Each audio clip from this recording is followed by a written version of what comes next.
Hello అండి, నమస్తే అందరికీ. చూడండి మా సీతాఫలాలు మీకు ఎన్ని సంవత్సరాలకు వచ్చినాయి అమ్మా అని అడుగుతున్నారు. సీతాఫలాలు, జామ ఇది కామెంట్లో చెప్పే కన్నా ఒక చిన్న వీడియో చేసి చూపిద్దామని చెప్పి వీడియోకి పెట్టానండి. షార్ట్ వీడియో చూడండి. ఎన్ని కాయలు వచ్చినాయి, ఎన్ని రోజులు అవుతుంది నేను పెట్టి అంటే ఇప్పటికి 3 సంవత్సరాలు అవుతుందండి. నాకు కాయలు మొదలయ్యి 1.5 సంవత్సరానికి మొదలైనయండి. 1 సంవత్సరం 1.5 సంవత్సరానికే నాకు వచ్చేసినాయి. అయితే జామ కూడా అడిగారు. జామ నేలలో పెట్టుకున్నది అయితే 1.5 సంవత్సరానికి వచ్చిందండి. ఇప్పుడు కుండీలలో అయితే రావట్లేదు. ఇంకా వాటికి ఇంకా కొంచెం ఏదన్నా పోషకాలు అందించాలి అనుకుంటున్నా. సీడ్స్ తోటి పెట్టినవి. జామకి పోషకాలు ఇవ్వాలి, ఇటు వీటికి ఇవ్వాలి. చూసారుగా ఎన్ని మొగ్గలు ఎంత ఉందో. ఇదిగండి, ఎవరైనా పెంచుకోండి.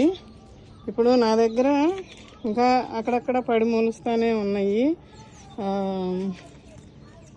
ఇదిగండి, ఇది గోల్డెన్ సీతాఫలము. ఇది కొనుక్కొచ్చి పెట్టుకున్నది. ఇవి అయితే మనకి సీడ్స్ తోటి వచ్చినాయండి.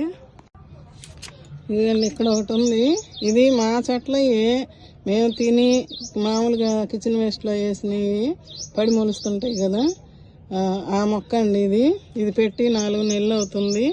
ఇది గమనించుకోండి మీరు ఎవరైనా. ఇది ఎన్ని రోజులకు వచ్చుద్ది అనేది మీకు చూపిస్తాను. కొంచెం ముదురు ఆకులు అవుతున్నాయి అనుకున్నప్పుడు ఆకులు తీసేస్తున్నానండి. ఎప్పుడైనా అది ఒక పని చేయండి మీరు, ముదురు ఆకులు తీసేస్తూ ఉండండి. ఇది ఒకటి గుర్తుపెట్టుకోండి. నేను మళ్ళీ మీకు ఎప్పుడన్నా చూపిస్తాను. ఇవన్నీ కూడా సీడ్స్ తోటి వచ్చినాయి మనకి. ఓకే అండి, అదిగండి కాయ. ఈ జామ మొక్క కొనుక్కొచ్చి పెట్టుకున్నదండి. ఇదిగండి, మొన్న పెద్ద వీడియోలో చూపించా కదా, ఇది కూడా కొనుక్కొచ్చి పెట్టుకున్నది.